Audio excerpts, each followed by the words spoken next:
আল্লাহ পাক রব্বুল আলামিনের দরবারে লাখ কোটি শুকরিয়া যে মাওলাই কারীম আপনাকে আমাকে এই পর্যন্ত জিন্দা রেখেছেন, সুস্থতা দান করেছেন, রোজা রাখার তৌফিক দান করছেন, রোজা রাখার পরিবেশে আসার সুন্দর ব্যবস্থা করছেন, আবার কোরআন তেলাওয়াত, জিকির আসকার, নসিহাত, আল্লাহদের পরিবেশ, এত সুন্দর এক মাজলিসের অন্তর্ভুক্ত তৌফিক দান করছেন, যেখানে ন্যাক আর ন্যাক, সোয়াব আর সোয়াব, অনেকগুলি নিয়ামত, যেই নিয়ামতের কোনো শেষ নেই, সীমা নেই। হয়তোবা অনেক ভাইরা এখন জিন্দা নেই, অনেকেই জিন্দা আছে, সুস্থতা নেই, অনেকে সুস্থ আছে, রোজা রাখে না, রোজা রাখছে পরিবেশ পায় না, পরিবেশ আছে সেখানে সে কোরআন তেলাওয়াতের জায়গা নাই, বা উস্তাদ নাই, নসিহাতের লোক নাই, বিভিন্ন, ব্যাস আল্লাহ পাক আপনাকে আমাকে এতগুলি নিয়ামত দান করছে। ওয়া ইন তাউদ্দু নি'মাতাল্লাহি লা তুহসুহা, হিসাব করে শেষ করা যাবে না, এত নিয়ামত আল্লাহ পাক আপনাকে আমাকে দান করছেন। কাজে শুকরিয়া দেন, আবার বলে আলহামদুলিল্লাহ। আল্লাহ পাক চান কি? আল্লাহ পাক চানই এইটা যে বন্দা আমাকে আমার সবসময় শুকরিয়া আদায় করে, আমার মুখাফিক হোক, আমার দিকে রুজু হোক, আমারই প্রশংসা করুক। আলহামদুলিল্লাহ। ইস্তেগরাক, আলিফ লামে ইস্তেগরাক, যত প্রশংসার অংশ আছে সবই একমাত্র কার জন্য? আলহামদুলিল্লাহ, একমাত্র আল্লাহর জন্য, অন্য কার জন্য। আসলে প্রশংসার দাবিদারও আল্লাহই। আমি বিল্ডিং এর তারিফ করতেছি, প্রশংসা করতেছি, বিল্ডিংটা কতই না সুন্দর, কত আকর্ষণীয়, কত চমৎকার। আসলে কি আপনি বিল্ডিং এর প্রশংসা করছেন? এ তো চুন শুকরি, এ তো ইট বালু যা রাস্তা পড়া ছিল। আসলে এত সৌন্দর্য, এত আকর্ষণীয় হলো কিভাবে? একজন ইঞ্জিনিয়ার, একজন একজন মিস্ত্রি, সে যদি এত সুন্দরভাবে এইটাকে গঠন না করত, রূপ না দিত, তাহলে চুন শুকরি, ইট বালু আর রড তো রাস্তায় পড়ে থাকে, এটা কোনো মূল্য ছিল না। তা বিল্ডিংটা সুন্দর মানেই হলো যে এটাকে বানাইছে সে সুন্দর, এমনিতেই, ঠিক না? গয়নাটা খুবই সুন্দর। আরে ভাই, এটা তো পরিত্যক্ত খনিজ দ্রব্য ছিল, মাটির নিচে ছিল, আজকে আপনার মাথার মধ্যে শোভা পাচ্ছে, আপনার গলার মধ্যে শোভা পাচ্ছে। কিভাবে? কেন? কি কারণে? একজন ভালো কর্মকার যখন এই স্বর্ণের উপর হাত লাগাইছে, তখন এই স্বর্ণের মাটির মধ্যে নাই, এখন আপনার মাথার উপরে, স্বর্ণের মাটির মধ্যে নাই, আপনার গলার মধ্যে শোভা পাচ্ছে, ঠিক না? আমরা তো নাপাক, পরিত্যক্ত এক গান্দা পানি ছিলাম না? আজকে তুমি এত সুন্দর, এই সৌন্দর্য আসছে কোথা থেকে? হ্যাঁ, এটা তোমার গুণ না, আমার মাওলা পাক রব্বুল আলামিন তোমাকে এত সুন্দর করে সৃষ্টি করছেন। কাজে প্রশংসা এমনি, কোনো মানুষ সুন্দর মানে আমার মাওলা পাকের গঠন সুন্দর, তার সৃষ্টি সুন্দর। কি কথা ঠিক না? আল্লাহু আকবার। দুনিয়া সুন্দর, দুনিয়া কে সৃষ্টি করছে? বাস কাজী এই প্রশংসা কার? ঘুরে ফিরে আল্লাহরই যায়। এই গলাটা এত সুন্দর, তুমি কি গলা সৃষ্টি করছো নাকি? তার মানে যে গলার স্রষ্টা সে কতই না উত্তম, সুন্দর গঠনকারী, সৃষ্টিকারী। আলহামদুলিল্লাহ, সমস্ত প্রশংসা একমাত্র আল্লাহরই জন্য, আল্লাহরই। আলহামদুলিল্লাহ, এর জন্য সবসময় বান্দার উচিত শুকরিয়া আদায় করা। লা ইন শাকারতুম লা আযীদান্নাকুম ওয়া লা ইন কাফারতুম ইন আযাবি লাশাদীদ। যদি আমরা মাওলার শুকরিয়া আদায় করতে পারি, আল্লাহ পাক আমাদের নেয়ামত আরো বাড়ায়া দেবেন। আর যদি শুকরিয়া আদায় না করি, তাহলে আল্লাহ পাক কঠিন আযাবের মধ্যে নিক্ষেপ করবেন। দেখেন, আল্লাহ পাকের নেয়ামতের শুকরিয়া আদায় করতে হবে। কিসের? নেয়ামতের শুকরিয়া আদায় করতে হবে। কি এভাবে সবাই একমত কি? একমত না? খানা এক নিয়ামত, পানি এক নিয়ামত, আমার ঘর এক নিয়ামত, আমার হায়াত এক নিয়ামত, আমার জমি এক নিয়ামত, আমার সন্তানাদি এক নিয়ামত, আমার স্ত্রী এক নিয়ামত, সব নিয়ামত। এর মধ্যে বড় নিয়ামত কি? আমার হায়াত। কেন? কারণটা কি? আমার হায়াত আছে তো, জায়গা আছে, জমি আছে, ঘর আছে, বাড়ি আছে, সম্মান আছে, ইজ্জত আছে।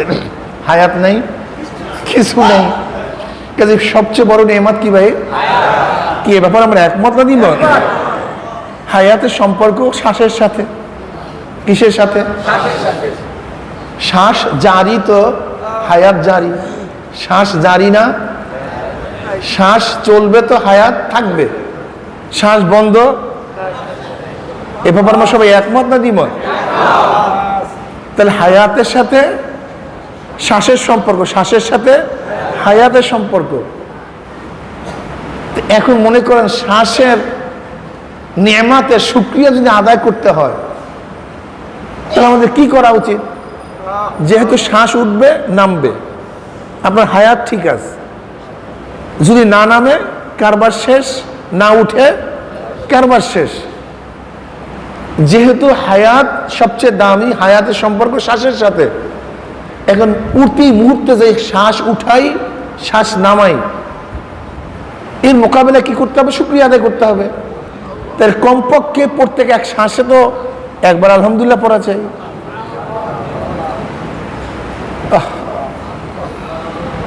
প্রত্যেক এক শ্বাস উঠাবার জন্য তো কমপক্ষে একবার আলহামদুলিল্লাহ পড়া চাই।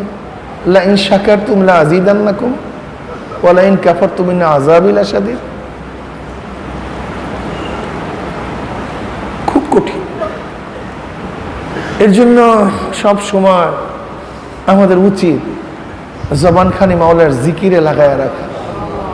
আল্লাহ তুমি আমাকেও তৌফিক দান করো, আমাদের সবাইকে তৌফিক দান করো। এই বয়ান বলা তো একেবারেই সহজ, লেকিন আমল করা অনেক কঠিন, হতে চায় না, হয় না। কিন্তু যারা আল্লাহওয়ালা তাদের জন্য হয়, তাদের জন্য সহজ হয়ে গেছে। আমাদের জন্য অনেক কঠিন, পারি না, পারি না। এই জন্য শুকরিয়া আদায় করা চাই। যার খেয়ালই নেই সে শুকরিয়া করবে কিভাবে? এই যে এইমাত্র যতটুকু আলোচনা করছি, এর মধ্যে আমরা চিন্তা করতে থাকি, কত চিন্তা রাস্তা খুলে যাবে না? এর ভাবে যে চিন্তা, হার্টের নেয়ামত, কিডনির নেয়ামত, লাংসের নেয়ামত, ব্লাডের নেয়ামত, রক্ত কণিকার নেয়ামত। অফি আনফুসিকুম আফালা তুবসিরুন। আমি তো তোর মধ্যেই আছি, তুই কেন দেখোস না?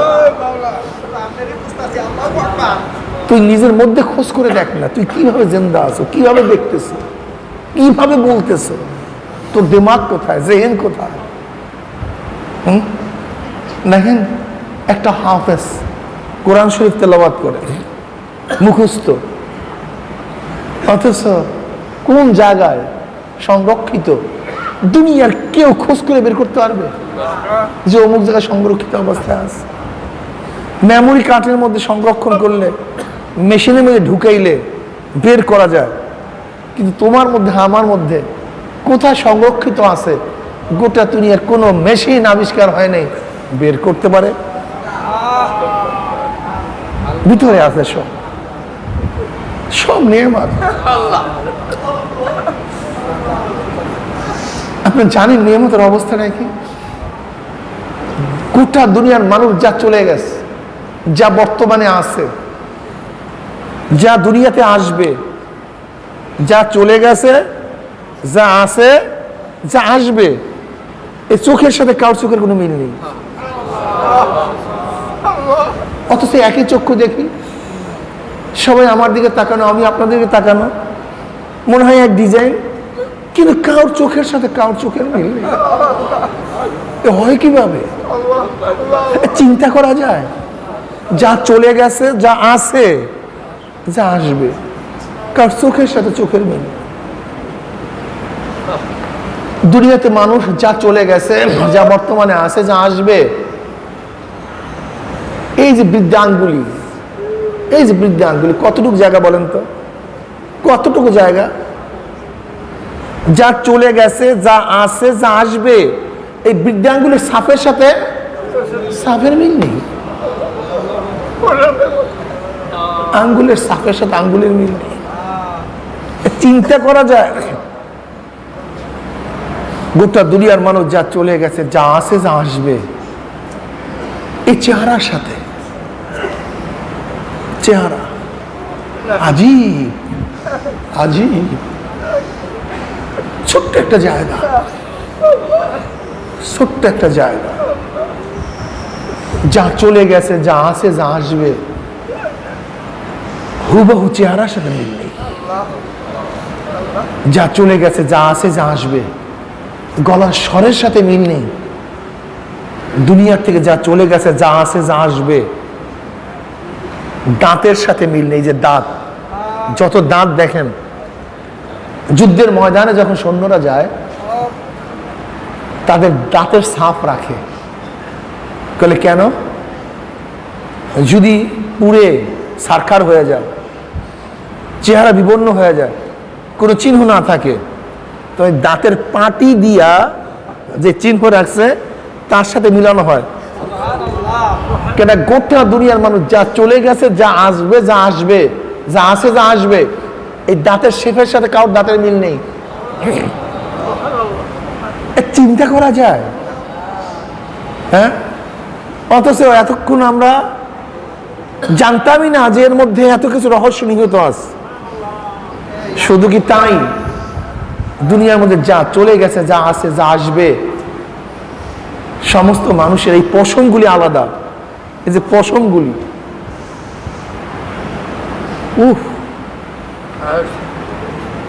অথচ 5 টাকার নোটের সাজের থেকে 5 টাকাই বের হয়, 10 টাকার নোটের সাজের থেকে 10 টাকাই বের হয়, 100 টাকার নোটের সাজের থেকে 100 টাকাই বের হয়। অথচ আমার মায়ের সাজের থেকে 10 জন 20 জন সন্তান বের হয়েছে, একই মেটাল,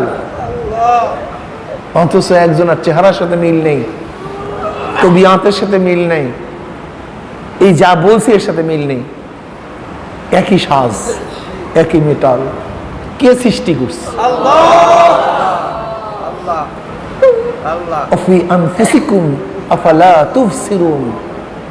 আমি তোর মধ্যেই আছি, তুই কেন দেখোস না? মাওলাকে খোঁজার জন্য আসমানে যাওয়ার দরকার নেই, জমিনে নিচে যাওয়ার দরকার নেই, তোমার মধ্যে, আমার মধ্যেই মাওলা। মাওলা সব আল্লাহ, সব আল্লাহর সৃষ্টি, সব আল্লাহর কৃষ্ণা। কাজী প্রশংসা কার? আলহামদুলিল্লাহ, আলহামদুলিল্লাহ, আলহামদুলিল্লাহ।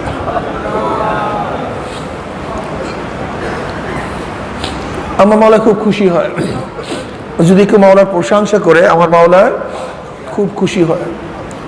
আলহামদুলিল্লাহ বলার সাথে সাথে আমার মাওলা পাক রব্বুল আলামিন 1000 নেক দিয়ে দেন, 1000 গুনাহ আমল নামার থেকে বের করে দেন, মিজানের অর্ধ নেকে পূর্ণ করে দেন, আসমান জমিনের খালি জায়গাগুলি আলহামদুলিল্লাহ সুবহানাল্লাহ পূর্ণ করে দেন। উম্মে হানি রাদিয়াল্লাহু তাআলা আনহা ফরমান, জনাব মুহাম্মদ রাসূলুল্লাহ সাল্লাল্লাহু আলাইহি ওয়াসাল্লাম আমার ঘরে আসছে। আমি বললাম, ইয়া নবী আল্লাহ, বৃদ্ধা হয়ে গেছি, শক্তি নাই, আমাকে কিছু আমল বাতিয়ে দেন যে আমলগুলো আমি সহজে করতে পারি। নবী আলাইহিস সালাতু ওয়াস সালাম বললেন, উম্মে হানি, তুমি 100 বার সুবহানাল্লাহ পড়ো। কতবার? 100 বার। কি লাভ হবে?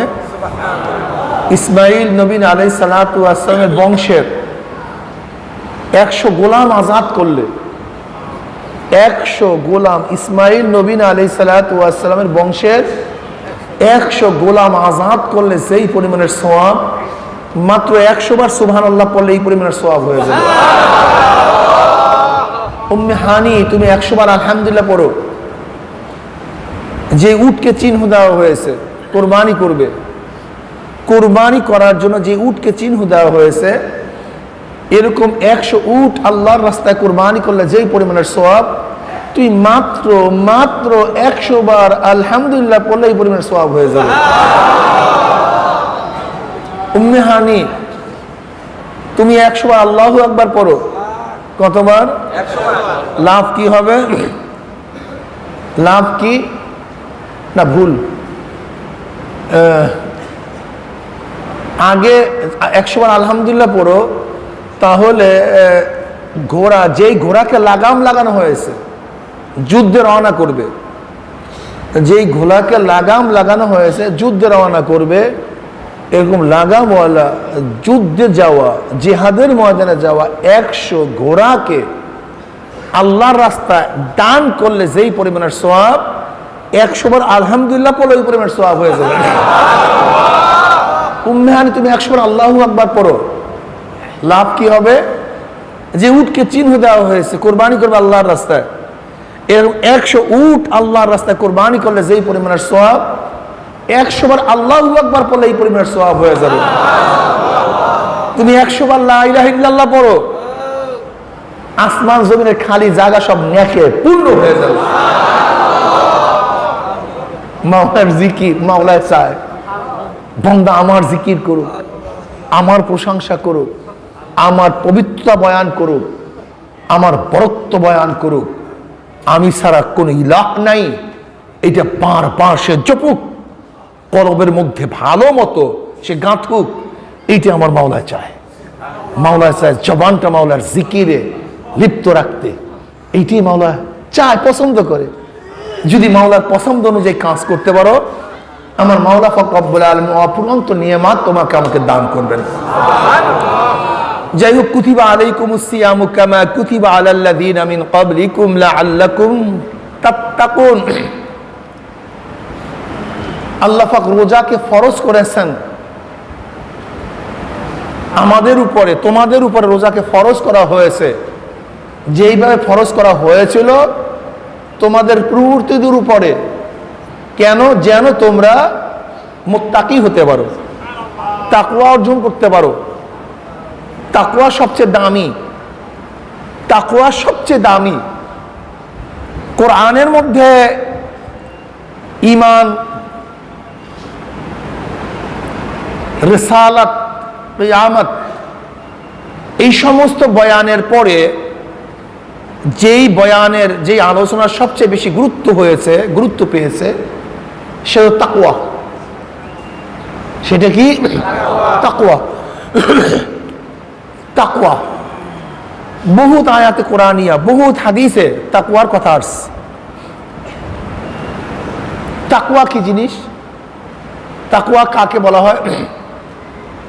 উবাই ইবনে কাব রাদিয়াল্লাহু তাআলা আনহু, যে কোরআন বোঝার ব্যাপারে খোদ নবী আলাইহিস সালাতু ওয়াস সালাম যাকে সত্যায়ন করেছেন, উবাই ইবনে কাব রাদিয়াল্লাহু তাআলা আনহু, সে কোরআন খুবই ভালো বুঝতেন। এই আয়াতের উদ্দেশ্য কি, এই আয়াত দ্বারা কি বোঝাতে চেয়েছে, হযরত উবাই ইবনে কাব রাদিয়াল্লাহু তাআলা আনহুর কোরআন বুঝার ব্যাপারে খুব সত্যায়ন কি করছেন জনাবে মুহাম্মদুর রাসূলুল্লাহ সাল্লাল্লাহু আলাইহি ওয়াসাল্লাম। তার কাছে ওমর ইবনে খাত্তাব রাদিয়াল্লাহু তাআলা আনহু প্রশ্ন করছেন, ভাই উবাই, তাকওয়া কি জিনিস? তাকওয়া কাকে বলা হয়? উবাই ইবনে কাব রাদিয়াল্লাহু বললেন, আমিরুল মুমিনিন, আপনি কি কখনো কাঁটাযুক্ত জমিনে হাঁটার সুযোগ হয়েছে? হাঁটছেন? যে জমিনের মধ্যে কাঁটা আছে, যে পাহাড়ের মধ্যে কাঁটাযুক্ত পাহাড়, এরকম কি পাহাড়ে হাঁটার কি সুযোগ হয়েছে? হ্যাঁ, কতই না হাঁটছি, কতই না চলছি। তখন আপনি কি করছেন? আমি খুব সতর্ক ছিলাম যেন কোনো কাঁটা আমার গায়ে আঘাত না করে, আমার কাপড়ে আঘাত না করে, কাপড় না ছিঁড়ে। খুব সতর্ক হয়ে আমি কদম বাড়াইছি। বলে জালিকা তাকওয়া, এইটাই তাকওয়া, এইটাই তাকওয়া। আসলে সত্যি বলতে কি, তাকওয়ার এর চেয়ে উত্তম কোনো ব্যাখ্যা হতে পারে না। সর্বশ্রেষ্ঠ ব্যাখ্যা তাকওয়া, এর চেয়ে উত্তম কোনো ব্যাখ্যা হতে পারে না। মানে একজন মুমিন খুব সতর্ক হয়ে চলবে যেন গুনাহ তার না লাগে, তাকে স্পর্শ করতে না পারে, গুনাহ না হয়। এইটাই তাকওয়া, এইটাই তাকওয়া। তাকওয়া বেকায়া ফর্তু সিয়ানাত, ফর্তু সিয়ানাতে তাকওয়া বলা হয় সর্বোচ্চ সতর্কতা অবলম্বন করা, সর্বোচ্চ সতর্কতা অবলম্বন করা, পরহেজগারি অবলম্বন করা। আমি খুব সতর্ক থাকব। যে মুমিন তাকওয়া অর্জন করে সে খুব সতর্ক থাকে যেন গুনাহ না হয়ে যায়। আমি যে বয়ান করতেছি আমার মধ্যে কিন্তু এগুলি নাই, লেকিন বয়ান কেন করতেছি? যেন আল্লাহ পাক আমাকেও বাঁচায়া দেন, তাকওয়া অর্জন করার তৌফিক দিয়া দেন। এবং আল্লাহর কাছে দোয়া করি, মাওলা হে, যে বলতেছে আর আমরা যারা শুনতেছি সবাইকে তুমি তাকওয়ালা করে দাও, সবাইকে তুমি মুত্তাকিন বানিয়ে দাও। আল্লাহ পাক যদি তাকওয়া অবলম্বন করার সুযোগ না করে দেন তাহলে তাকওয়া অর্জন করা যাবে না। ওয়ালাহু সালাসু মারাতিব, তাকওয়ার তিনটে স্তর আল্লামা বাইজাবি রাহমাতুল্লাহ আলাইহি বাতাইছেন। এক তো যে মুত্তাকি ব্যক্তি তিন ধরনের হয়। আল উলা আত-তাওয়াক্কি আন আযাবিল মুখাল্লাদ বিত-তাবাররুই আনিশ শিরক ওয়া আলাইহি কাউলুহু তাআলা ওয়া আলজামহুম কালিমাতাত তাকওয়া। প্রথম স্তর হলো এই তাকওয়ার, প্রথম স্তর হলো এই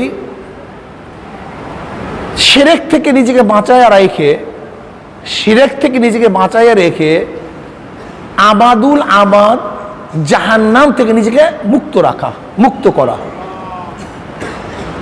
আল উলা আত-তাওয়াক্কি আন আযাবিল মুখাল্লাদে বিত-তাবাররুই আনিশ শিরক। কি বুঝলাম? যে ব্যক্তি শিরক করবে না, যে ব্যক্তি শিরক করবে না, ঈমান আনছে, আমল নাই, ঈমান আছে, সে আবাদুল আবাদ জাহান্নামে থাকবে না। যে ব্যক্তি ঈমানের সাথে একবার শুধু আল্লাহকে আল্লাহ বলিয়া ডাক দিছে, নামাজ নাই, রোজা নাই, কোনো আমল নাই, শুধু ঈমানের সাথে একবার আল্লাহ, একবার, সে একদিন না একদিন নাজাত পাবে। কিন্তু কেউ যদি শিরক অবস্থায় দুনিয়া থেকে বিদায় হয়ে যায় তাহলে আজীবন সে জাহান্নামে থাকবে, আজীবন। তাহলে শিরক থেকে মুক্তি হওয়া ঈমানের আলামত। ঈমান এবং শিরক বিপরীত জিনিস। যেখানে শিরক আছে সেখানে ঈমান নাই, যেখানে ঈমান আছে শিরক নাই। কি কথা ঠিক না? শিরক করলে ঈমান থাকে না, ঈমানের সাথে শিরকের কোনো সম্পর্ক নেই। ঈমান আছে তো শিরক নাই, শিরক আছে তো ঈমান নাই। কথাটা বুঝাতে পারিনি। কুফরি অস্বীকার করা, শিরক শরীক করা, শিরক শরীক করা। আর শরীক করলে সে মুমিন থাকে না। ঈমান কি? সমস্ত ক্ষমতার মালিক আল্লাহ, ক্ষমতার মালিক একমাত্র, একমাত্র আল্লাহ। এটা হলো বিশ্বাস। এই বিশ্বাস যদি আপনার না থাকে, যদি আপনি মনে করেন অন্য কেউ ক্ষমতার মালিক আছে, তাহলে আপনার বিশ্বাস, কাজে আপনার শিরক এবং ঈমান বিপরীত জিনিস। আত-তাওয়াক্কি আন আযাবিল মুখাল্লাদ বিত-তাবাররুই আনিশ শিরক। শিরক থেকে নিজেকে মুক্ত রাখতে হবে, পবিত্র রাখতে হবে। যদি আপনি শিরক থেকে মুক্ত হন আর আমল না করেন তাহলে একদিন না একদিন জান্নাতে যাওয়া যাবে, লেকিন শিরক করলে কারবার শেষ, আর কাজ হবে না। শিরক কি জিনিস? আল্লাহ পাকের জাত এবং সিফাতের সাথে শরীক করা। আল্লাহ পাকের জাত এবং সিফাত, খালেককে যদি কেউ মনে করি অন্য কেউ খালেক হতে পারে, শিরক। রাজ্জাক কে? যদি মনে করো অন্য কেউ রাজ্জাক হতে পারে, এটা শিরক। জান্নাত দেওয়ার মালিক কে? যদি কেউ মনে করো অন্য কেউ জান্নাত নিতে পারে, পীর নিতে পারে, বা অমুক নিতে পারে, অমুক ব্যক্তি নিতে পারে, এমনকি নবীও নিতে পারে, গায়রুল্লাহ, আল্লাহ ব্যতীত, সোজা হিসাব, সে নবী হোক, রসুল হোক, অলি হোক, অমুক হোক, তমুক হোক, ফেরেশতা হোক, যদি মনে করে আল্লাহ ব্যতীত কেউ কাউকে জান্নাত নিতে পারে, এটার নামই শিরক। যদি মনে করি আল্লাহ ব্যতীত কেউ কাউকে জাহান্নাম থেকে বাঁচাতে পারে, এটাও কি শিরক। অর্থাৎ আল্লাহর জাত এবং সিফাত যা কিছু আছে এটা আল্লাহর জন্যই খাস, এর বাহিরে অন্য কাউকে যদি আল্লাহ পাকের জাত এবং সিফাতের গুণে গুণান্বিত করি, এর নামই শিরক। এর নামে কি? ইবাদতের একমাত্র মালিক কে? আল্লাহ। যদি মনে করি ইবাদতের মালিক অন্য কেউ আছে, এটার নাম শিরক। এটার নাম কি? ইবাদত এক জিনিস, ইবাদত এক জিনিস, কাইফিয়াত ইবাদত ভিন্ন জিনিস। কাইফিয়াত ইবাদত ভিন্ন জিনিস। ইবাদত আবেদ মাবুদ। দেখেন আমরা মাবুদের ইবাদত করি, মাবুদের ইবাদত কিন্তু এক পর্যায়ে হয়, রোজা রাখছি, এটা কিন্তু ইবাদত, কিন্তু নামাজের মতো না। নামাজ ইবাদত কিন্তু জিহাদের মতো না, জিহাদ ইবাদত কিন্তু তেলাওয়াতের মতো না। কাইফিয়াত ইবাদত বিভিন্ন হতে পারে, বুঝেননি? কাইফিয়াত ইবাদত বিভিন্ন হতে পারে। যেমন নামাজের মধ্যে আমরা সিজদা করি, এটা ইবাদতের কাইফিয়াত। এই সিজদা একমাত্র কার জন্য খাস? আল্লাহর জন্য খাস। এই সিজদা যদি অন্য কোনো জায়গায় করি, কথা বলেন না, মুতলাক সিজদা শিরক না, মুতলাক সিজদা শিরক না। যদি সিজদার যোগ্য মনে করি, আল্লাহ সমতুল্য মনে করি, আল্লাহর যে ক্ষমতা আছে, আল্লাহর যে ক্ষমতা আছে সেই ক্ষমতা এর মধ্যে আছে, এরকম যদি মনে করে সিজদা করি, সেটা শিরক হবে। কিন্তু কেউ কাউকে যদি ভিন্ন কারণে সিজদা করে, তাহলে সেটা কি হবে? হারাম হবে, কবিরা গুনাহ হবে। যেমন মনে রাখতে হবে যে শিরক কখনোই কোনো জমানায় হালাল ছিল না, শিরক কখনোই কোনো সময় জায়েজ ছিল না, না আসমানের জমানায় জায়েজ ছিল, না আগেকার নবীদের মধ্যে জায়েজ ছিল, না কোনো উম্মতের মধ্যে জায়েজ ছিল। শিরক কোনো অবস্থাতেই জায়েজ ছিল না। তাহলে আদম আলাইহিস সালাতু ওয়াস সালাম যে সিজদা করছিল, এই সিজদা কি শিরক ছিল? না, তাজিমান ছিল, তখন হালাল ছিল, এর জন্য জায়েজ। পরবর্তী ইউসুফ আলাইহিস সালাতু ওয়াস সালামকে তার ভাইরা সিজদা করছে, এটা কি শিরক ছিল? কি ছিল? জায়েজ ছিল, তাজিমান ছিল। ওই জমানায় কাউকে তাজিমান সিজদা করা জায়েজ ছিল, কি ছিল? জায়েজ ছিল। এখন রহিত হয়ে গেছে, এখন রহিত হয়ে গেছে, এখন কি হয়ে গেছে? হারাম হয়ে গেছে। কিন্তু কেউ যদি মনে করে যে এর মধ্যে উলুহিয়াত আছে, আল্লাহর ক্ষমতা আছে, এই উলুহিয়াত মনে করে কেউ কাউকে সিজদা করলে হারাম হবে, শিরকও হবে। পার্থক্যটা বুঝছেন? খুব সূক্ষ্ম পার্থক্য, খুব সূক্ষ্ম পার্থক্য।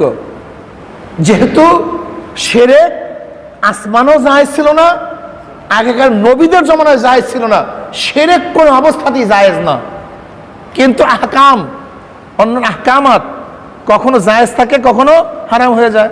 যেমন উটের গোশত ইহুদিদের জন্য কি ছিল? জায়েজ ছিল।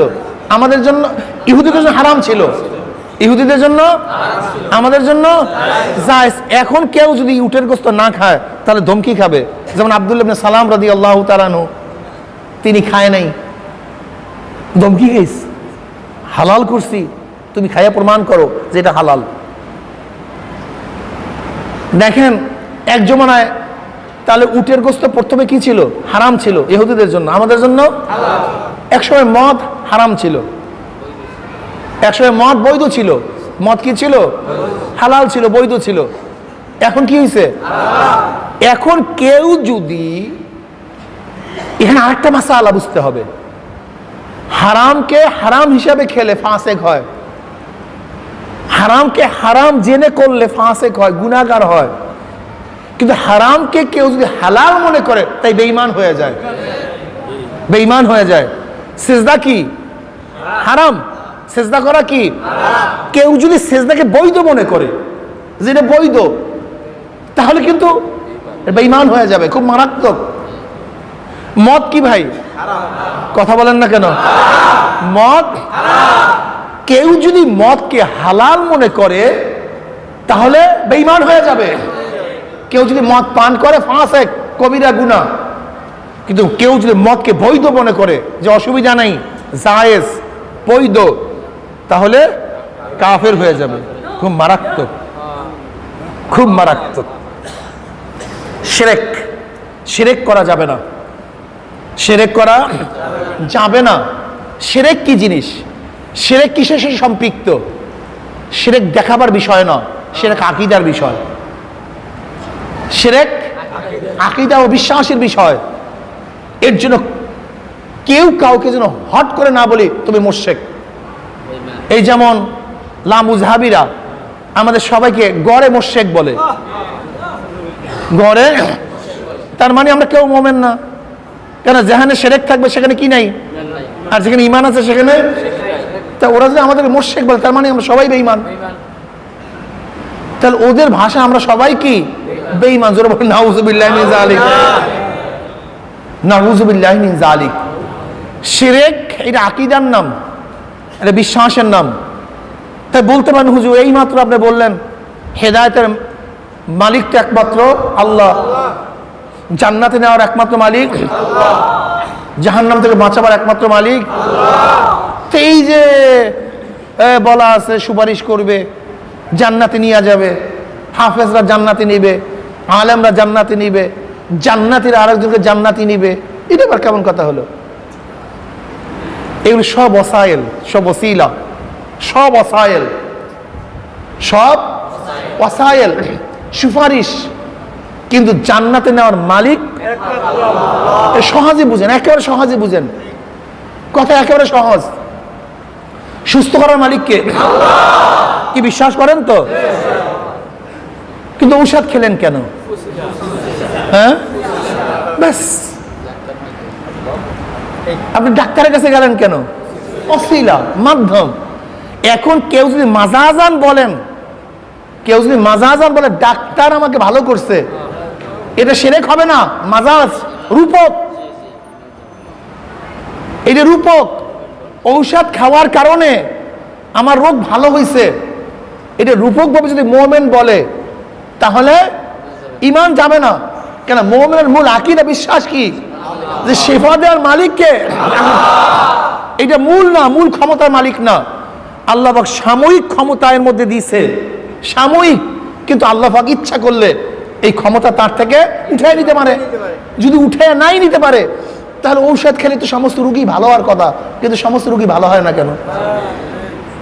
ডাক্তার দেখালেই তো সমস্ত রোগী ভালো হওয়ার কথা, কিন্তু হাজারো রোগী ডাক্তার বেটে খাওয়াইলেও ভালো হয় না কেন? ডাক্তাররাই কথা বলে কেন যে ভাই এর কোনো চিকিৎসা নেই, নিয়ে যাও।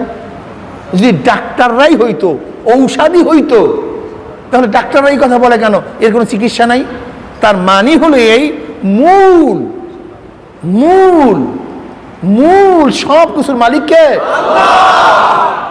দেখেন। ক্ষুধা নিবারণের মালিকও আল্লাহ, তৃষ্ণা মিটাবার মালিকও আল্লাহ, কিন্তু মাজাজান খাদ্যের মধ্যে আল্লাহ পাক ক্ষমতা রাখছেন। এলেম দেওয়ার মালিককে নাকি বিশ্বাস করেন না? তা আপনি এখানে আসছেন কেন? মাদ্রাসায় ভর্তি হয়েছেন কেন? হ্যাঁ, ওসাইল। হ্যাঁ, যে আল্লাহ পাক তোমাকে জেহেন না দেয় তাহলে 1000 বার পড়বা কিন্তু তুমি মুখস্থ করতে পারবা না।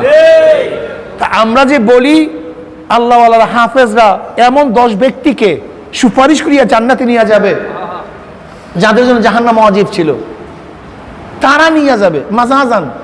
আসলে ক্ষমতা কার? আল্লাহ। আল্লাহ পাক সুপারিশ করার অধিকার দিছে। কি কথা ঠিক না? আহা, কথা না একেবারে সহজ। বলে জজ আমাকে বাঁচাইয়া দিস, জজ আমাকে মুক্তি দিয়ে দিস। আসলে জজ কিন্তু মুক্তি দেয় না, আইন দিছে। কিন্তু মাজাজান আমরা মনে করি জজ সাহেব আমাকে মুক্তি দিছে। আসলে মুক্তি দিছে কে? আইন। আইন যদি না থাকতো তাহলে কিন্তু জজ সাহেব মুক্তি দিতে পারতো না। ঠিক আল্লাহ পাক রব্বুল আলামিন এইভাবে কইরা দিছেন যে হ্যাঁ এই মাজলিসে গেলে অমুক জায়গায় গেলে এলেম অর্জন করতে পারবা, পানি পান করলে তৃষ্ণা মিটাতে পারবা, খাদ্য খেলে ক্ষুধা নিবারণ করতে পারবা, আল্লাহ ওয়ালাদের কাছে গেলে তুমি পথ পাবা, হেদায়েত পাবা। এটা আল্লাহ পাকের নিজাম। আপনি কি করবেন? আল্লাহ পাকের নিজাম এইটা। যেমন গোটা নবীদেরকে আল্লাহ পাক হেদায়েত দিয়েছেন ডাইরেক্ট, কোন নবী কারোর দাওয়াতে হেদায়েত পায় নাই। কিন্তু আবু বকর সিদ্দিক রাদিয়াল্লাহু আনহু হেদায়েত পেয়েছে কিভাবে? ওমর ইবনে খাত্তাব রাদিয়াল্লাহু হেদায়েত পেয়েছেন কিভাবে? ওসমান গনি রাদিয়াল্লাহু হেদায়েত পেয়েছেন কিভাবে? আলীউল মুর্তাজা রাদিয়াল্লাহু হেদায়েত পেয়েছেন কিভাবে? তা তাদেরকে আল্লাহ পাক ডাইরেক্ট দিতে পারতেন না? নিজাম, নিজাম। এটা আল্লাহ পাকের নিজাম না, পারেন না তা না। একটা সহজ কথা তো ভাই, লামুজহাবিরা খালি পেঁচাইতে থাকে, সবাইকে শিরক বানায়া দেয়, মুশরিক বানায়া দেয়। ওরা কি জিজ্ঞাসা করছে একদিন আমাদের আকীদার কাছে, আমাদের বিশ্বাসের কাছে তোমার বিশ্বাস কি? ওরা চরমনের ওলাদেরকে মুশরিক মনে করে। আমি তো বিশ্বাস করি চরমনের আদনার থেকে একটা আদনা মুরিদকেও যদি প্রশ্ন করা হয় যে হেদায়েতের মালিক কে, ও সাথে সাথে জবাব দিবে আল্লাহ, এক সেকেন্ড দেরি করবে না। তা আমরা যদি ওদেরকে ঈমানের তালিম না দিতাম, ঈমানের তালিম শিক্ষা না দিতাম, তুমি জিজ্ঞাসা করো আদনা থেকে একটা আদনা মুরিদ, আদনা থেকে একটা আদনা চোদমুনা মুজাহিদ, তার কাছে প্রশ্ন করো যে হেদায়েতের মালিক কে, ও চিন্তা করবে না, ও চিন্তাবিহীন সাথে সাথে বলবে হেদায়েতের মালিক আল্লাহ। তো তুই মুশরিক বানাই দিস আমাদেরকে? হ্যাঁ, তুমি ওদেরকে জিজ্ঞাসা করো, এখন আদনার থেকে আদনা মুরিদকে জিজ্ঞাসা করো যে কিয়ামতের ময়দানে জান্নাতে দেওয়ার মালিক কে?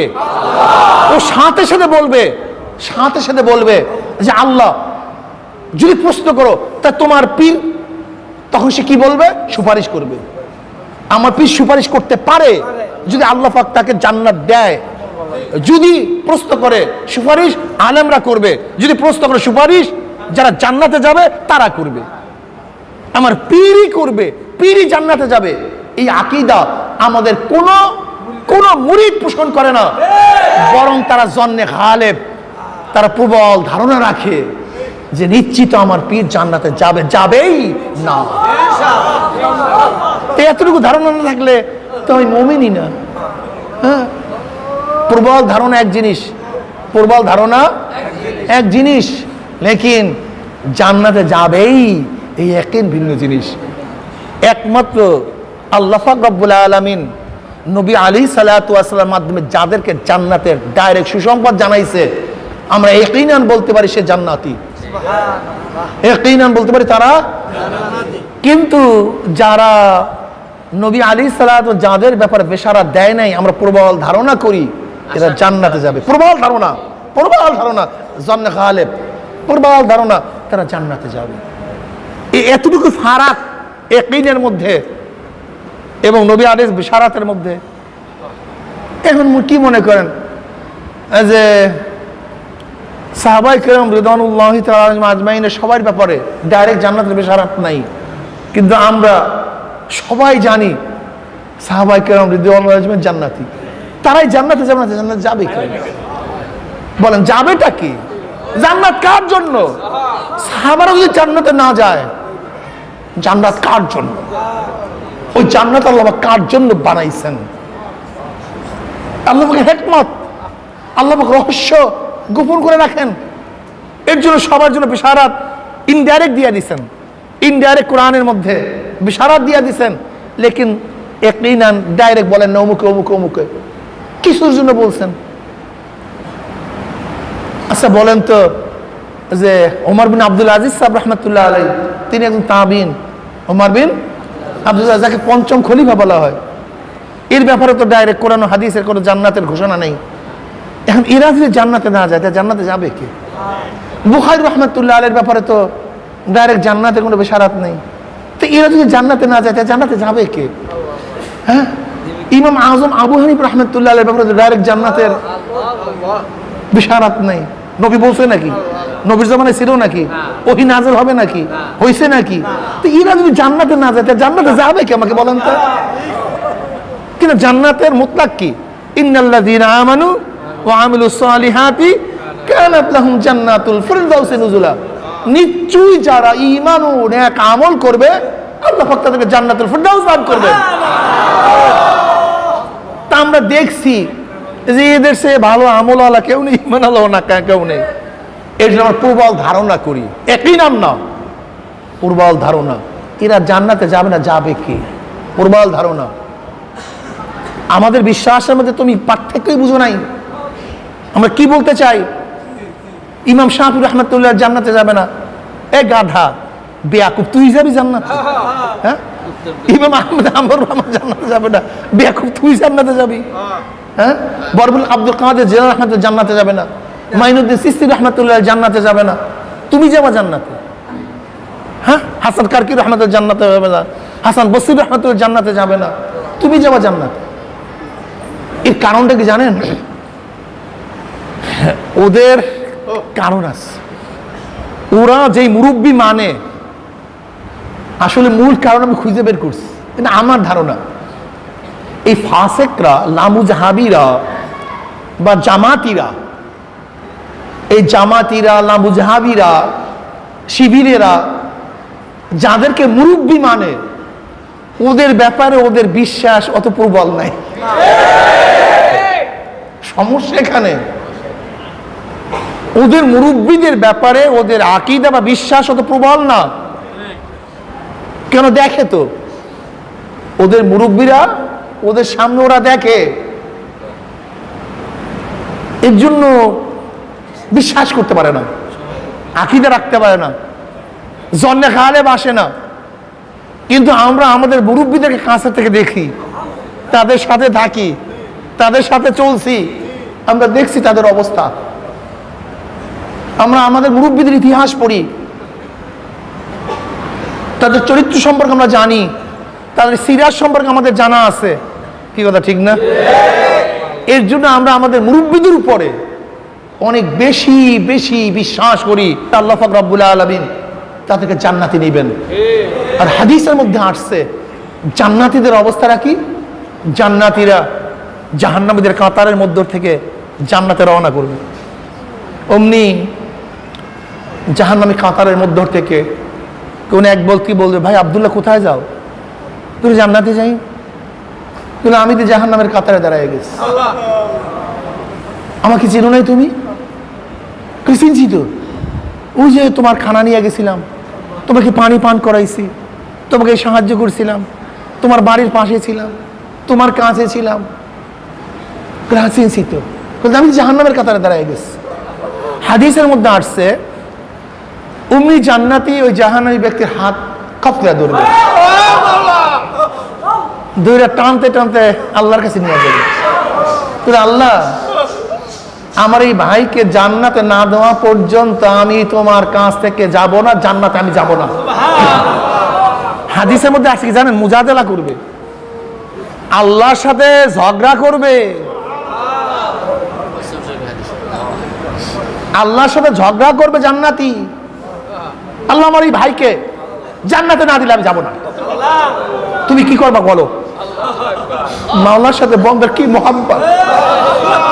এটা বেয়াদবির ঝগড়া না, আদবের ঝগড়া, এটা মোহাব্বতের ঝগড়া।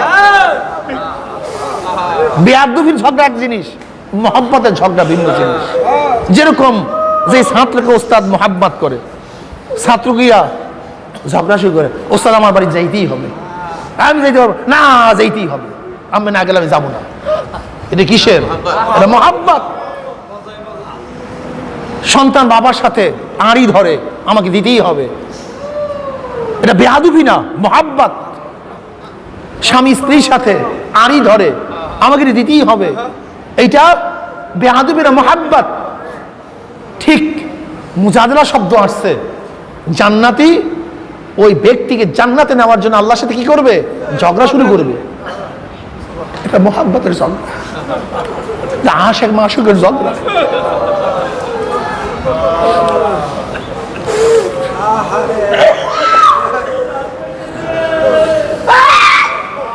নিজে তো জান্নাতে যাবি, ঘোষণা হয়ে গেছে, আর একজনকে হাত ধরে এরপর আমার মাওলাই কি মহান মাওলা,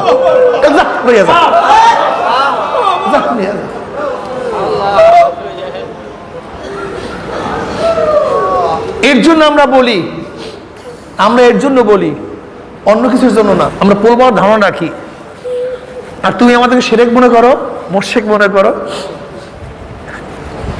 আল্লাহ যদি কবুল করে, আল্লাহ পাক আমাদের উস্তাদদেরকে যদি জান্নাতের জন্য ফয়সালা করে, তারা আমাদেরকে রাইখা যাবে। আল্লাহ আমাদের শায়েখদেরকে কবুল করে, তারা আমাদের রাইখা যাবে। এর জন্য তো আমার নবী তার উম্মতদেরকে রাইখা যাবে না। বুখারী মুসলিমের মধ্যে বহুত লম্বা লম্বা হাদিস আছে, আমরা দেখে নিন। এক ফাল্গুনী মাসে বয়ান করছিলাম এই বিষয়। জনাব মুহাম্মদ রাসূলুল্লাহ সাল্লাল্লাহু আলাইহি ওয়াসাল্লামকে আল্লাহ পাক ইজাজত দিবেন, তিনি জাহান্নাম থেকে যাও, যাদের কি ছিল সবাইকে জান্নাতে দিয়ে দাও, জান্নাতে দিয়ে দাও। বাস অর্ডার দিয়ে দিছে, এখন জান্নাতে নেওয়ার দায়িত্ব ডাইরেক্ট দিয়ে দেবে নবীকে, যে নিয়ে যাও, যাও যাকে চিনো, এরপর দিয়ে আসবে জান্নাতে। আবার আসবে, তাহলে আর কেউ নাই, তাহলে আবারও গাও, আবারও যাবে, তাহলে আর কেউ নাই, তাহলে না আল্লাহর বাকি নেই, তো যাও, আবারও যাও, আবারও যাবেন, আবারও যাবেন। আরে কত মজার হাদিস, আল্লাহ কবুল করে একদিন শোনাবেন ইনশাআল্লাহ। এরপর আল্লাহ পাক রব্বুল আলামিন তার কুদরতে আজল দিয়ে একটা খাওয়া মারে, এরকম যাদের অন্তরের মধ্যে সামান্য ঈমান থাকবে,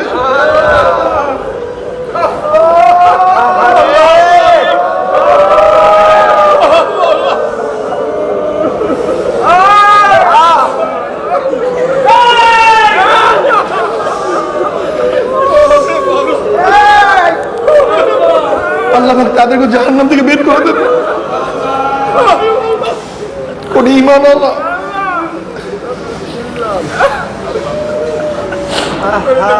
আর বাকি থাকবে না। এর জন্য আমাদের দাদাদের কিতাবের মধ্যে এই কথা কখনোই বলে নাই, আসলে তোমরা পড়োই নাই, সমস্যাই এই কথা আমার দাদাজান কোথায় বলে নাই যে আমি সুপারিশ করব, এই কথা বলে নাই যে অমুকই সুপারিশ করবে। যদি তায়ুন করে দিতাম অমুকে অমুকে, তাহলে শিরক হয়ে যেত। কিন্তু তুমি জানলা কিভাবে যে অমুকে জান্নাতে যাবে? তুমি জানলা কিভাবে অমুকে নাজাত পাবে? এ তো আল্লাহ ব্যতীত কেউ জানে না। তাহলে আমরা কি বলি যে জান্নাতে যাবে, আর আমাদের প্রবল ধারণা কি? আশা আসে ইনশাআল্লাহ। আমাদের মুরব্বীরা ইনশাআল্লাহ অবশ্যই জান্নাতে, কিন্তু একই নাম একমাত্র আল্লাহ। কাজে তুমি প্রবল ধারণা কি একই বানায় দিছো? হ্যাঁ, যেমন আহাদা আশারা, আহাদা আশারা মবনি না মোরাব? এটা মবনি। কেন মবনি হলো? যে এর মধ্যে হরফ জেমেনের মধ্যে আছে। আহাদা ও আশারা, যেহেতু জেমেনের মধ্যে ওয়াও থাকার কারণে এটা কি হয়ে গেছে? মবনি হয়ে গেছে। সিদ্দাতে ইত্তিসালের কারণে। কিসের কারণে? সিদ্দাতে ইত্তিসাল। একেবারে কঠিন সম্পর্ক থাকার কারণে, যদিও ভিতরে ব্যবধান আছে, বোঝা যায় না, কিন্তু অবশ্যই তার মধ্যে কি আছে? ব্যবধান আছে। আহাদা আশারা আসলে কি ছিল? আহাদা ও আশার 11। কি কথা ঠিক না? তাহলে যেরকম সিদ্দাতে ইত্তিসালের কারণে অনেক সময় হরফ পড়িয়া যায়, মনে হয় ব্যবধান নাই, কিন্তু তার মধ্যে ব্যবধান আছে। ঠিক পূর্ব অনেক সময় মনে হয় যেন একই, ধারণা কি হয়ে যায়? একই পরিণত হয়ে যায়, লেকিন একই আর প্রবল ধারণা দুইটা ভিন্ন জিনিস। যদিও বাহ্যিক দৃষ্টিতে মনে হয় যেন একই, কিন্তু আসলে এক না। মাঝখানে সূক্ষ্ম কি আছে? একটু পার্থক্য আছে। বুঝতে পারছি? একটু পার্থক্য আছে।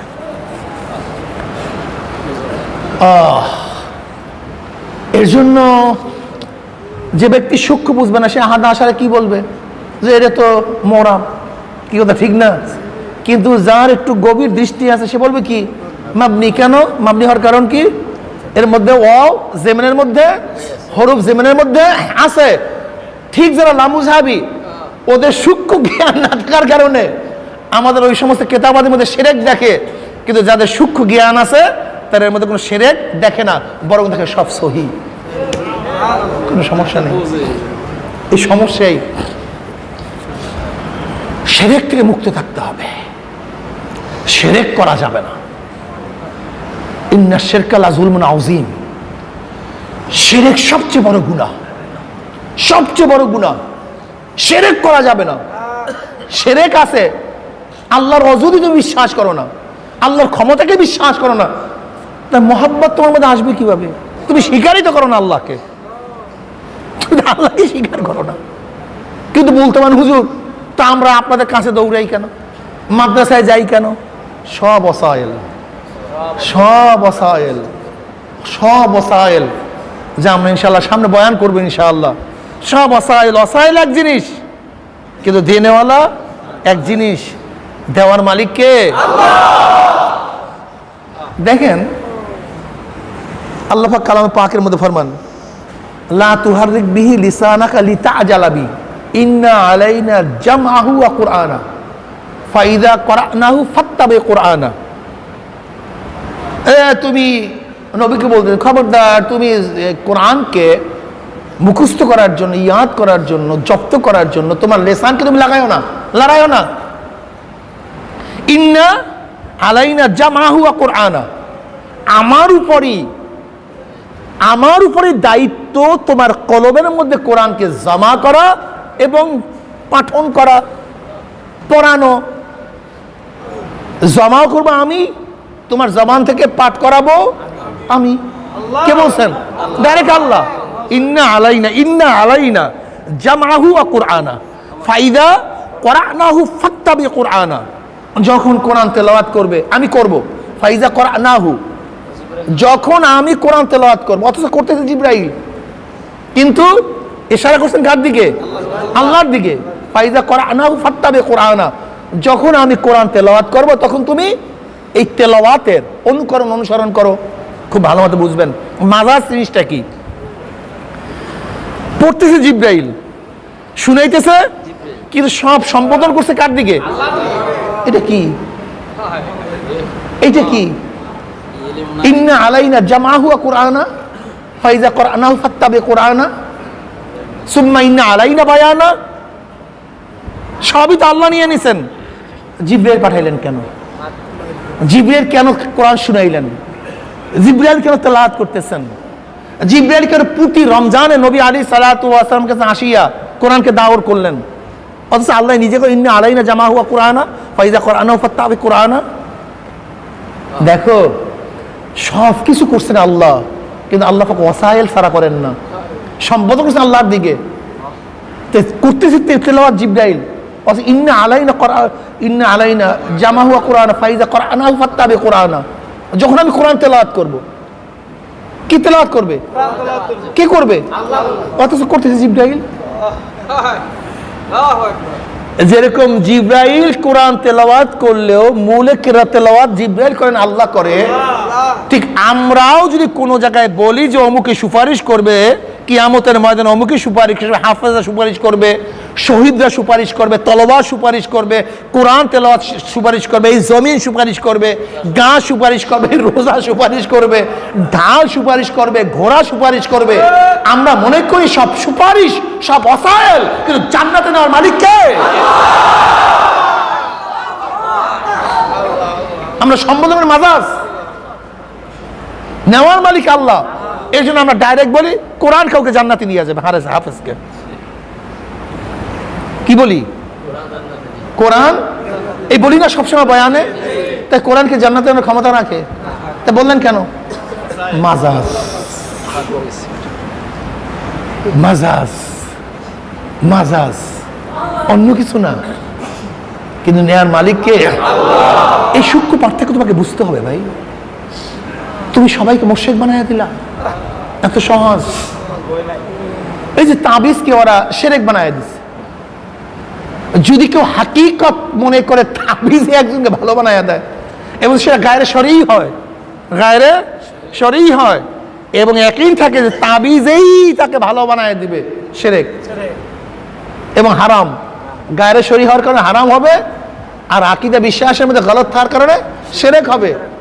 দুইটা জিনিস, একটা শরীয়তের পন্থার বাহিরে তাবিজ তোমার করা হারাম, আর যদি মনে করে তাবিজই তাকে ভালো বানায় দেবে, এটা বিশ্বাস, এই বিশ্বাস শিরক। কেন সবসময় মনে রাখতে হবে শিরক জিনিসটা বাহ্যিকতার সাথে না, এটা ইতিকাদের সাথে, বিশ্বাসের সাথে। আর বিশ্বাস দেখানোর জিনিস না, তাবিজ তো দেখা যায়, তাবিজ কাজে এটা গায়রে শরঈ হারাম, আর বিশ্বাসটা শিরক। এর জন্য কেউ যদি মনে করে যে না শরীয়তের পন্থায় কেউ আয়াত কোরআনী দিয়া কেউ যদি শরীয়তের পন্থায় তাবিজ দেয় এবং এইটাকে ওয়াসাইল মনে করে, হাকিকত না, এটা ওয়াসাইল ভালো হতে পারে, চিকিৎসা, কিন্তু ভালো করার মালিককে আল্লাহ, তাহলে শিরক হবে না। বুঝাতে পারি? ওরা বাস তাবিজ দেখলেই মুশরিক বানায় দেয়। ভাই সব জায়গায় মুশরিক বানায়ও না। শিরক এত সহজ মনে করছো? শিরক জিনিসটা কি তুমি মুশরিক বানায় দেয় এত সহজ? অথচ এক ব্যক্তির যদি 99টা কথা কুফুরের দিকে যায়, একটা কথা যদি ইমানের দিকে যায়, তা মুফতিরা কি ফতোয়া দেওয়া উচিত? কি কথা বলেন না কেন? অথচ আমরা কি করি, যদি 99টা ইমানওয়ালা পাওয়া যায় আর একটা যদি সন্দেহমূলক পাওয়া যায়, ব্যাখ্যা সাপেক্ষে পাওয়া যায়, ডাইরেক্ট কাফের বানাই দেয়। যা কাফের ভাণ্ড নিয়ে বসছে। আল্লাহ নবী আসছে মানুষকে জাহান্নাম থেকে বাঁচায় জান্নাতে নেওয়ার জন্য, আর আল্লাহ নবী আসছে বান্দাদেরকে, উম্মতদেরকে জাহান্নাম থেকে বাঁচাইয়া জান্নাতে নেওয়ার জন্য। আর কিছু শয়তানের উম্মতরা আসছে, তারা আসছে নবীর উম্মতদেরকে জান্নাত থেকে জাহান্নামে নেওয়ার জন্য। খালি সব জাহান্নামে নিয়ে যায়, সব জাহান্নাম। ওদের দৃষ্টিতে কেউ জান্নাতে নেই, বিশ্বাস করবেন? এমন শিক্ষা দেয়। তাই কি বলছিলাম, তাকওয়ার 3টা স্তর। এর মধ্যে প্রথম স্তর আত-তাওয়াক্কি আন আযাবিল মুখাল্লাদ বিত-তাবাররুই আনিশ শিরক, শিরক থেকে মুক্ত থাকা, শিরক থেকে ওয়ালজামা কালিমাতুত তাকওয়া। এখানে আল্লাহ পাক রব্বুল আলামিন তাকওয়ার কলমাকে লাজিম করে দিয়েছেন, মানে লা ইলাহা ইল্লাল্লাহ। তাকওয়ার কলমা কোনটা? লা ইলাহা ইল্লাল্লাহ। যে ব্যক্তি লা ইলাহা ইল্লাল্লাহ পড়বে, বাস সে মুমিন হয়ে গেল। সে কি হয়ে গেল? এখন মদ খায়, জিনা করে, সব করছে, লেকিন লা ইলাহা ইল্লাল্লাহ পড়ছে, আল্লাহকে আল্লাহ বলি আর ডাক দিস, ও মুমিন। একদিন না একদিন ও যে শেষ খাবলের মধ্যে হলো, আল্লাহ পাকের শেষ খানসার মধ্যে হলো, আল্লাহ পাক তাকে মাফ করে দেবে, আল্লাহ মাফ করে দেবে। শিরক মুক্ত ঈমান। কি লাগবে ভাই? শিরক মুক্ত ঈমান, বিদআত মুক্ত আমল।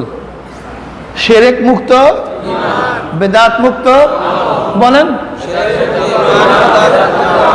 বলেন। তো বলতে মান হুজুর আপনারা দিয়ে এই আসন গাইতে জিকির করেন, লা ইলাহা ইল্লাল্লাহ, মাথা জুলান, ইল্লাল্লাহ ইল্লাল্লাহ করেন, এই 15 তসবিহ করেন, বিদআত মুক্ত আমল হইল কোথায়? কি কথা কন না কেন? এইটাই তো বিদআত। এই বিদআত মুক্ত আমল গুলো তা আপনি সারাদিন বিদআত করেন আর কোন বিদআত মুক্ত আমল? আসলে আর বিদআতের সংজ্ঞাই বুঝে না, সমস্যাই এই, সমস্যাই এই। আসলে বিদআত কি জিনিস? আল বিদআতু ফিল আসলি ওয়ালা ফিল ওয়াসাইল। আল বিদআতু ফিল আসলি ওয়ালা ফিল ওয়াসাইল। ইমাম শাতাবী রাহমাতুল্লাহ আলাইহি বলেন, বিদআতুল আসলের মধ্যে, ওয়াসাইলের মধ্যে না। ওয়াসাইলের মধ্যে বিদআত হয় না। যেমন ফজর নামাজ কয় রাকাত? হ্যাঁ, কেউ যদি বলে 3 রাকাত, এটা আসলের মধ্যে আপনি বর্দি করে দিয়েছেন। মাগরিবের নামাজ কয় রাকাত? 3 রাকাত। কেউ যদি 1 রাকাত বাড়ায়া পড়েন, এটার আসলের মধ্যে বানায় দিয়েছেন। কিন্তু কেউ যদি নামাজ শিক্ষা দেওয়ার জন্য বিভিন্ন কৌশল ব্যবহার করে, এ ভাই দাঁড়াও, এখন রুকুতে যাও, ছোটান হয়ে দাঁড়াও, এরকম করো, এটা কি বেদাত? কেন? এটা প্রশিক্ষণ, এটা নামাজ শিক্ষার পদ্ধতি। কোরআন আসল। আমরা বলি গ গ গ গ, এরকম করেন না? কি প্রতিদিন করতেছেন আপনারা? এরকম করেন কেন? কোরআনে আছে না এরকম করো? এরকম করলেন কেন? এটা বেদাত। দেন দলিল দেখান, এরকম করছে আর আল্লাহ নবী সাহাবারা করছে, হাদিস দেখান, দেখেন হাদিস, দেখেন কোরআন, এই আসে। তখন কি বলবেন? এটা তো শিক্ষা, এটা কি বিয়া করতে থাকার তো শিক্ষা এইভাবে গাধা। ছাত্র উস্তাদ ছাত্র কিভাবে শিক্ষা দিবে এটা তুই নির্ধারণ করবে না উস্তাদ নির্ধারণ করবে? ছাত্রের কলবের মধ্যে কোরআন কিভাবে বসাতে হবে, সব ছাত্রের জবানের মধ্যে, তার লিসানের মধ্যে শব্দ, অক্ষর, হরুফ কিভাবে উচ্চারণ করতে হবে, এই পদ্ধতি তুমি শিক্ষা দিবা না, এইটা প্রত্যেক ছাত্রের জন্য তার উস্তাদ নির্ধারণ করবে। কিন্তু কেউ যদি বলি যে হ্যাঁ নাই, এইটা হলো ভেজাল। কেউ যদি আইন, এটা কোরআনের অক্ষরই না, এটা হলো সমস্যা। কিন্তু কেউ যদি আইনকে উচ্চারণ করার জন্য এরকম করো, ওই যে কাকের মতো আওয়াজ, কাকের মতো আওয়াজ। এখন যদি কেউ বলে কাকের মতো আওয়াজ, তুমি কোরআনের হরফকে কাকের সাথে উদাহরণ দিলা, তুমি তো মুশরিক হয়ে গেছো, কাফের হয়ে গেছো। কি তখন আপনি কি বলবেন? পাগল টাগল নাকি? দেখি পাগলটা তুমি তো ফতুয়া দিবা, হয়তো তুই পাগল হয়ে গেছিস নাকি? বেটা এরা তো আইনকে উচ্চারণ করার উদাহরণ দিছে। কি কথা ঠিক না? ঠিক একজন সালেককে তার মুর্শিদ, তার শায়েখ কিভাবে জিকির বসাবে, ধ্যান পয়দা করবে, এইটা তোমার শিক্ষা দেওয়ার প্রয়োজন না, প্রত্যেকটা সালেকের জন্য তার শায়েখ নির্ধারণ করবে। দেখবেন হেফজোখানায় গিয়া ছাত্রদেরকে এক পা উঁচা করে দাঁড়া করে রাখে।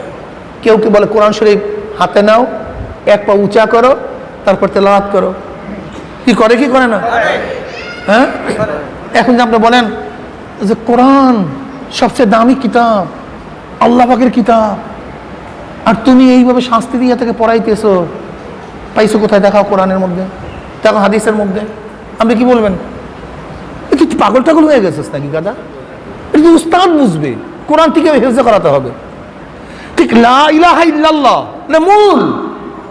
এই লা ইলাহা ইল্লাল্লাহকে কলবের মধ্যে কিভাবে বসাতে হবে, এটা অর্ধেক করে বসাবে না ফুল করে বসাবে না হাত করে বসাবে না কিভাবে বসাবে, এইটা তোমার দেখার বিষয় না, এইটা তো উস্তাদ দেখার বিষয়।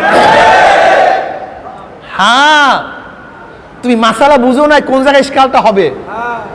যদি কোনো উস্তাদ এই পদ্ধতিকে সুন্নাত বলতো, ভেজাল তখন লাগতো। এই পদ্ধতিকে শরীয়ত বলতো, ভেজাল তখন লাগতো। এই পদ্ধতিকে যদি ইবাদত মনে করতো, যে ইবাদত এত সওয়াব, জ্ঞানজামটা তখন লাগতো। আমি কথাটা বুঝতে পারি না। মানে এই কাইফিয়াতকে যদি কেউ ইবাদত মনে করতো, এই কাইফিয়াত, এই পদ্ধতি, এইটাই সওয়াব, এই পদ্ধতি সওয়াব। মানে গায়রে ইবাদতকে ইবাদত মনে করা, আর যেই ইবাদতের সওয়াব নাই সেখানে সওয়াব মনে করা, যেই গুনাহ তাকে সওয়াব মনে করা, আর যেই সওয়াব না মনে করা। গুনাহকে গুনাহ না মনে করা, সওয়াবকে সওয়াব না মনে করা, গুনাহকে সওয়াব মনে করা, সওয়াবকে গুনাহ মনে করা। অর্থাৎ যেই কাঠামোতে শরীয়ত আছে সেটাকে পরিবর্তন করে দেওয়া, এইটার নাম বেদাত। কাইফিয়াতে ইবাদত, কাইফিয়াতে ইবাদত যা বর্ণনা করা, যেমন নামাজের কাইফিয়াতে এইভাবে নামাজ পড়তে হবে, এইভাবে রোজা, এই কাইফিয়াত পরিবর্তন করাটাও সম্পূর্ণভাবে বেদাত। কি কথাটা বুঝতে পারি নাই? কিন্তু যেখানে কাইফিয়াত শরীয়ত নির্ধারণ করে নাই, এরকম ব্যাপারে, এই ব্যাপারে যদি কেউ তার ছাত্রকে শিক্ষা দেওয়ার জন্য পদ্ধতি গ্রহণ করে, সেটা কি হবে না? যদি বেদাত হয়েই যাইতো তাহলে কোরআনের মধ্যে নক্তা দেওয়া বেদাত হইতো, জবর দেওয়া, জের জবর দেওয়া বেদাত হইতো, তারা লাগানো বেদাত হইতো, রুকু লাগানো বেদাত হইতো, আয়াতের নাম্বার দেওয়া বেদাত হইতো। কারণ এগুলি কিছুই ছিল না। এমনকি কোরআন লেখাও বেদাত হইতো। ধরে নেন, কেন আবু বকর সিদ্দিক রাদিয়াল্লাহু তাআলা এই মাসালার উপরেই তো কোরআনকে জমা করেননি। নবী যে এটা করে নাই, আমি করবো কিভাবে? এর জন্য তো আবু বকর ওমর ইবনে খাত্তাব রাদিয়াল্লাহু জমানায় হাদিসকে লিখেন নাই। নবী যেটা লিখেন নাই সেটা আমি লিখবো কিভাবে? প্রয়োজন হয়েছে। বেদাত আসলের মধ্যে মূল কাঠামো শরিয়াত, যেই কাইফিয়াত, যেই পদ্ধতি, যেই পন্থা যেখানে বাতাইছেন সেখানে সেই পদ্ধতি পন্থাকে সামান্য পরিবর্তন করলে বেদাত। সামান্য থেকে সামান্য, চুল পরিমাণ পরিবর্তন করা যাবে না, চুল পরিমাণ, হুবাহু হুবাহু হুবাহু।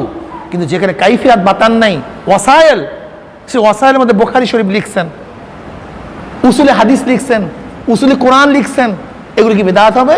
এগুলো ওয়াসায়েল। ওয়াসায়েল বেদাত হয় না। ওরা ওয়াসায়েলকে বেদাত বানায় দিস। ওয়াসায়েলের মধ্যে হাকিকতের মধ্যে ওদের পার্থক্য বোঝা নেই। এর জন্য মনে রাখতে হবে বেদাত মুক্ত আমল। কি মুক্ত আমল? হ্যাঁ,